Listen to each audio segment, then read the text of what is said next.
வணக்கம் நண்பர்களே. 60 வயதிற்கு பிறகு பலருக்கும் ஒரு பொதுவான பிரச்சனை என்ன தெரியுமா? நடக்கும்போது தடுமாறுவது, படிக்கட்டியில் ஏறும்போது பயமாக இருப்பது, சிறிது தூரம் நடந்தாலே சமநிலையை இழப்பது, கால்களில் பலம் குறைவது. பலரும் இத வயசாகிவிட்டது, இது இயல்பானது என்று அப்படின்னு நினைக்கிறார்கள். ஆனா உண்மை என்னன்னா, சரியான உடற்பயிற்சிகளா தினமும் வெறும் 15ல இருந்து 20 நிமிடங்கள் செய்தாலே உங்களுடைய கால்கள்ல பலம் அதிகரிக்கும், சமநிலை மேம்படும், விழுந்து எலும்பு முறிவு ஏற்படும் அபாயமும் குறைய ஆரம்பிக்கும். உங்களுக்கு தன்னம்பிக்கையுடன் நடக்க முடியும். இன்னைக்கு வீடியோல 60 வயதிற்கு மேல் உள்ளவர்கள் வீட்டிலேயே பாதுகாப்பாக செய்யக்கூடிய 4 சிறந்த எக்ஸசைஸ்கள் தான் நம்ம அந்த வீடியோல பார்க்க போறோம். வீடியோவை முழுமையா பாருங்க, கடைசி வரைக்கும் பாருங்க. கடைசியில ஒரு முக்கியமான குறிப்புகள், ஆரோக்கியமா இருக்கிறதுக்கான ஆரோக்கியமான ஒரு முதுமைக்கான குறிப்புகளையும் நான் சொல்ல போறேன். ஸோ வீடியோவை முழுமையா பாருங்க. இந்த ஒரு வீடியோ உங்களுடைய வாழ்க்கையை மாற்றக்கூடிய ஒரு அற்புதமான வீடியோவாக இருக்கலாம். உங்கள் ஆரோக்கியம் உங்கள் கையில்தான். நம்ம முதலாவதா பார்க்கக்கூடிய ஒரு எக்ஸசைஸ் என்னன்னா, heel to toe walk exercise தாங்க. இதை நம்ம அடிப்பிரதேசம் அப்படின்னு சொல்லி நம்ம கோயில்களெல்லாம் நம்மளுடைய முன்னோர்கள் செய்வார்கள், நம்மளுடைய பெரியவர்கள் செய்வார்கள். நம்மளுடைய பெரியவர்கள் செய்ததுக்கு காரணம் என்னன்னா, அது இப்போ தெரியும், இப்போ நான் சொல்கிறேன். இதை இந்த எக்ஸசைஸுங்கிறது ரொம்பவே வயதானவர்களுக்கு ஒரு சிறந்த எக்ஸசைஸ். அதனால தான் வயதானவர்கள் கோயிலில் போய் இந்த அடிப்பிரதேசத்தை பண்ணுவாங்க. ஆனால் நிறைய பேருக்கு எதுக்கு பண்ணுறோம், ஏன் பண்ணுறோன்னு தெரியாது.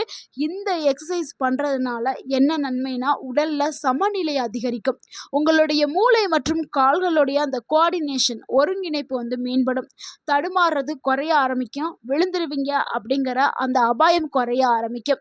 ஸோ அதனால தான் இந்த ஒரு எக்ஸசைஸ் ரொம்பவுமே ஒரு முக்கியமான எக்ஸசைஸாக கருதப்படுது. நீங்கள் கோயிலுக்கு போனாலும் இதை நேர்த்திக்கடை மாதிரி வச்சுட்டு நீங்கள் கோயிலை 2 ரவுண்டு 3 ரவுண்டு நீங்கள் சுற்றி வரலாம். ஸோ நீங்கள் வீட்டில் எப்படி இதை பாதுகாப்பாக செய்யலாம் அப்படிங்கிறத பார்த்துடலாம். இந்த எக்ஸசைஸ் செய்கிறதுக்கு உங்கள் வீட்டுக்கு உள்ளேவே உங்கள் வீட்டுடைய செவத்துக்கு பக்கத்துலேயே ஒரு கோடு போட்டு வச்சுக்கிறேங்க. ஸோ அந்த கோட்டுக்கு மேலே நீங்கள் நடக்க போகிறீங்க. இப்போ நீங்கள் என்ன நினைக்கணும்னா, ஒரு கயத்து மேலே நடக்கிற மாதிரி நீங்கள் இமேஜின் பண்ணிடணும். ஸோ கயத்து மேலே நடந்தால் எப்படி நடப்பீங்க, அந்த மாதிரி அந்த கோட்டு மேலே நடக்கணும். ஒரு காலின் குதிக்கால மற்றொரு காலுடைய விரலுக்கு நேராக முன்பாக வைக்கணும். ஸோ இந்த மாதிரி வச்சுட்டு மெதுவாக முன்னோக்கி நடக்கணும். முன்னோக்கி 10 முதல் 20 அடிகள் மெதுவாகவே நடந்துட்டு திருப்பி மறுபடியும் நடந்துக்கிட்டே இருங்க. நான் சொல்கிறது உங்களுக்கு புரியலைன்னா இந்த படத்தில் தெரியும்ல, ஸோ இந்த படத்தில் எப்படி அவங்க செய்கிறாங்க அந்த மாதிரி தான் நீங்கள் செய்யணும். ஸோ இந்த மாதிரி நீங்கள் 3 முறை செய்யணும். 10லேருந்து 20 அடிகள் எடுங்க. முதல் டைம் செய்யும் போது ஒரு 10 அடி செய்யுங்க. அடுத்து 2வது நாள் 3வது நாள் போகும்போது நீங்கள் கவுண்டை இன்க்ரீஸ் பண்ணிகிட்டே செய்யுங்க. இந்த எக்ஸசைஸ் பண்ணுறதுனால என்ன நன்மை கிடைக்கும்னு நான் ஏற்கனவே சொல்லிட்டேன். ஸோ அதனால் கண்டிப்பாக வயதானவர்கள் இந்த எக்ஸசைஸ் பண்ணியே ஆகணும். அடுத்து 2வதா பார்க்கக்கூடிய ஒரு எக்ஸசைஸ் என்னென்னா, சேர்ல உட்கார்ந்து எந்திரிக்கக்கூடிய ஒரு உடற்பயிற்சி, அதாவது நாற்காலியை கொண்டு செய்ய போகிறோம். இது வீட்டிலே செய்யக்கூடியது, மிகவுமே ரொம்பவுமே எளிமையான ஒரு எக்ஸசைஸ் தான். இதுக்கு நீங்கள் உறுதியான ஒரு நாற்காலியை எடுத்துட்டு அதில் நீங்கள் உட்காரணும். மெதுவாக தான் உட்கார போகிறீங்க, மெதுவாக தான் எந்திரிக்க போகிறீங்க. கைகளை பயன்படுத்தாமல் செய்யணும். நீங்கள் முதல் டைம் செய்கிறீங்க, உங்களுக்கு பயமாக இருக்குது, விழுந்துருவீங்கிற பயமாக இருக்குது அப்படின்னா நீங்கள் நாற்காலியை பிடிச்சிட்டு மெதுவாக எந்திரிங்க. ஆனால் நீங்கள் நாட்கள் ஒரு 2 நாள் 3 நாள் போனதுக்கப்புறம் உங்களுடைய கைகளை பயன்படுத்தாமலே தானாகவே மெதுவாக எந்திரிச்சு நிற்கணும், தானாகவே மெதுவாக உட்காரணும். ஸோ இந்த மாதிரி இந்த உடற்பயிற்சி நீங்கள் செய்யணும். ஆரம்பத்தில் 10 முறை செய்யுங்க. அடுத்து 2 செட்டாக நீங்கள் பிரித்து செய்யுங்க. அடுத்து 3 செட்டு வரைக்கும் நீங்கள் செய்யலாம். ஸோ இந்த சேரில் உட்கார்ந்து எந்திரிக்கக்கூடிய எக்ஸசைஸ் செய்கிறதுனால என்ன நன்மை கிடைக்குதுன்னா, உங்களுடைய தொடையில் இருக்கக்கூடிய அந்த தசைகள் வலுவாக்கப்படும், பலப்படுத்தப்படும்.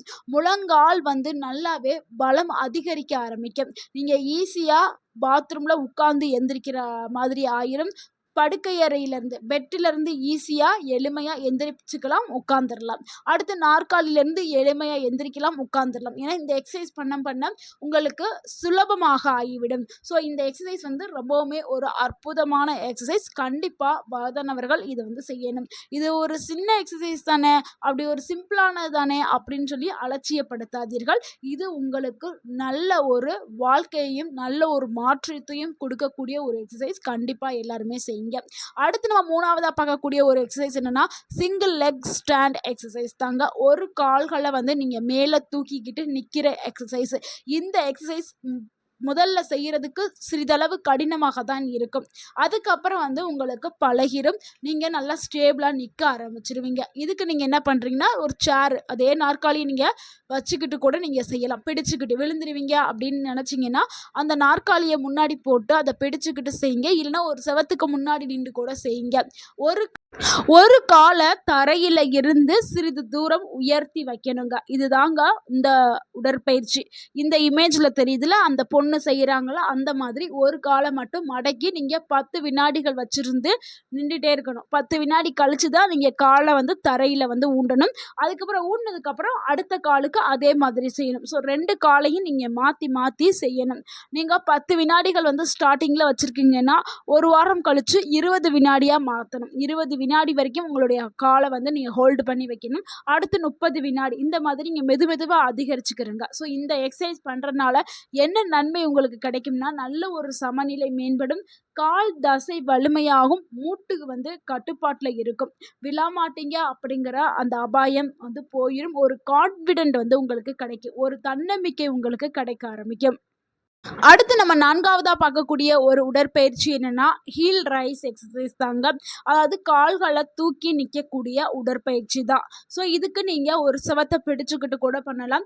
இல்ல நீங்க உட்கார்ந்து கூட செய்யலாம். ஸோ இது எப்படி பண்ணணும்? இது எதுக்காக பண்றோம்? அப்படிங்கிறத பார்த்தலாம். இந்த எக்ஸசைஸ் கால்களுடைய கணுக்கால் இருக்குல்ல, கணுக்காலுடைய பலத்தை அதிகரிக்கிறதுக்கு இந்த எக்ஸசைஸ் வந்து பயன்படுது. இதை நீங்க நாற்காலிய பிடிச்சுக்கிட்டு கூட ஸ்டார்டிங்ல செய்யுங்க. அதுக்கப்புறம் நாற்காலிய பிடிக்காம கூட செய்யுங்க. மெதுவா குதிகால உயர்த்தி உங்களுடைய விரலால நீங்க நிக்கணும். இதுதாங்க எக்ஸசைஸ். நம்ம இந்த இமேஜ்ல தெரியிற மாதிரி தான் நீங்க பண்ண போறீங்க. எப்படின்னா, ஒரு 5 வினாடிகள் வந்து நீங்க அப்படியே உங்களுடைய விரல்கால நிக்கணும். பிறகு நீங்க உங்களுடைய கால்களை தரையில இறக்கிட்டு இந்த மாதிரி நீங்க 15 முறை வந்து செய்யணும். ஸோ 5 வினாடி நீங்க ஹோல்ட் பண்ணி வச்சுட்டு அதுக்கப்புறம் மறுபடியும் கீழே இறக்கிடணும். இந்த மாதிரி 15 முறை வந்து செய்யுங்க. ஃபர்ஸ்ட் ஒரு செட்டு செஞ்சு முடிச்சுட்டு அடுத்து மறுபடியும் 2வது செட்டு மறுபடியும் ஒரு 15. ஸோ நாட்கள் போக போக மறுபடியும் 3வது செட்டு இன்னொரு 15. ஸோ இந்த மாதிரி 3 செட்டுகள் நாட்கள் போக போக செய்யுங்க. இதனால என்ன நன்மை ஏற்படும்னா, கால் வளைக்கால் வந்து பலமாக்கப்படும். வேகமாக நடக்கிறதுக்கு இது உதவியாகும். அந்த கணுக்கால்கள் நல்லாவே வலுவாக்கப்படும். படிக்கட்டுல ஏற இறங்க உங்களுக்கு எளிமையாயிரும். தடுமாறுறது ரொம்பவே குறைய ஆரம்பிச்சிடும். ஸோ நீங்க நடக்கும்போதே ஒரு கான்ஃபிடென்ட்டா நடக்க ஆரம்பிப்பீங்க. அந்த அளவுக்கு உங்களுடைய நடையில நல்ல ஒரு மாற்றத்தை கொடுக்கக்கூடியது இந்த 4 எக்ஸசைஸ்.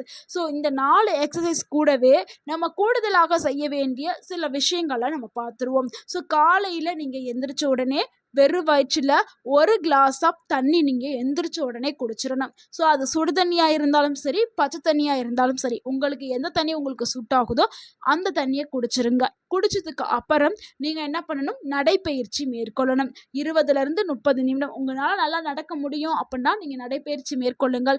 இல்லை என்னால நடக்க முடியல, ரொம்பவுமே என்னால நடக்க முடியல, உஷார் இல்லை அப்படின்னா நீங்க நம்ம சொன்ன இந்த 4 உடற்பயிற்சி வீட்டில இருந்து செய்யக்கூடியதான். இதுக்கு நடக்க தேவையில்லை.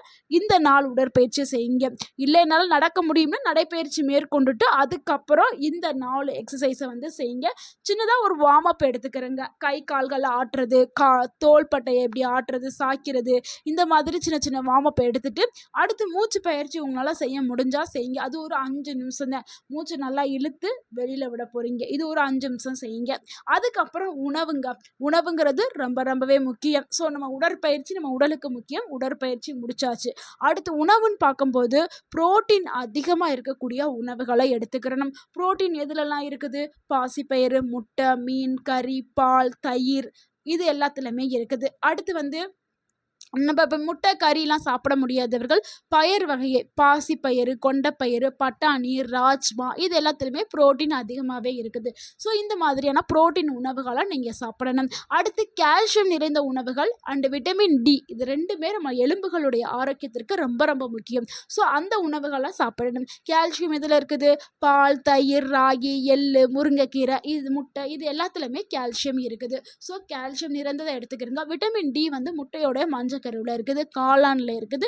ஸோ அதையும் எடுத்துக்கிறங்க. அதிகமான கீரைகள் பழங்களை வந்து அதிகமாக உங்கள் உணவில் வந்து சேர்த்துக்கிறங்க. ஒரு நாளைக்கு தேவையான தண்ணி வந்து 2-3 லிட்டர் தண்ணி கம்பல்சரி நம்ம உடலுக்கு வந்து தேவை. ஸோ நீர்ச்சத்தை நம்ம பராமரிக்கணும். ஸோ அதனால தான் காலைல எந்திரிச்சோன்னே வெறும் வயிற்றில் நான் 1 இல்லை 2 கிளாஸ் தண்ணி குடிக்க சொன்னேன். அப்புறம் அந்த டே முழுக்கவே நீங்கள் 2 லிட்டர் இல்லைனா 3 லிட்டரு கொஞ்சம் கொஞ்சமாக நீங்கள் குடிச்சு கம்ப்ளீட் பண்ணிடுங்க. அடுத்து வந்து தூக்கம்ங்கிறது ரொம்ப ரொம்ப முக்கியம். 7லேருந்து 8 மணி நேரம் கம்பல்சரி தூங்கணும். தூங்கலைன்னா பலவிதமான நோய்கள் நம்ம உடலுக்கு வர்றதுக்கு அது வழிவகுக்கும். அதனால் நல்லா தூங்கணும். ஸோ 7லேருந்து 8 மணி நேரம் கம்பல்சரி தூங்குங்க. நம்ம சொன்ன இந்த ஒரு நாள் பிளானை, இந்த ஹேபிட்டாக நீங்கள் உங்கள் வாழ்க்கை முழுக்க தொடர்ந்து செஞ்சீங்கன்னா நீங்கள் 100 வயசை தாண்டியும் நோய் நொடி இல்லாமல் ஆரோக்கியமாக வாழலாம். இது ஒரு ஆரோக்கியமான லைஃப் ஸ்டைலுக்கு கொண்டு போகிற டிப்ஸ் தான். இந்த டிப்ஸை நீங்கள் ஃபாலோ பண்ணுங்கள். கண்டிப்பாக நீங்கள் ஆரோக்கியமாக இருக்கலாம். இந்த வீடியோ உங்களுக்கு பயனுள்ளதாக இருந்திருந்தால் இந்த வீடியோக்கு ஒரு லைக் பண்ணுங்கள். இந்த வீடியோவை உங்களுடைய ஃப்ரெண்ட்ஸ் அண்ட் ஃபேமிலிக்கு ஷேர் பண்ணுங்கள். மறக்காமல் நம்ம சேனலை சப்ஸ்கிரைப் பண்ணுங்கள், சப்போர்ட் பண்ணுங்கள், கமெண்ட் பண்ணுங்கள். தேங்க்யூ ஃபார் வாட்சிங் அண்ட் வாழ்க வளமுடன். உங்கள் ஆரோக்கியம் உங்கள் கையில் தான். நன்றி, வணக்கம்.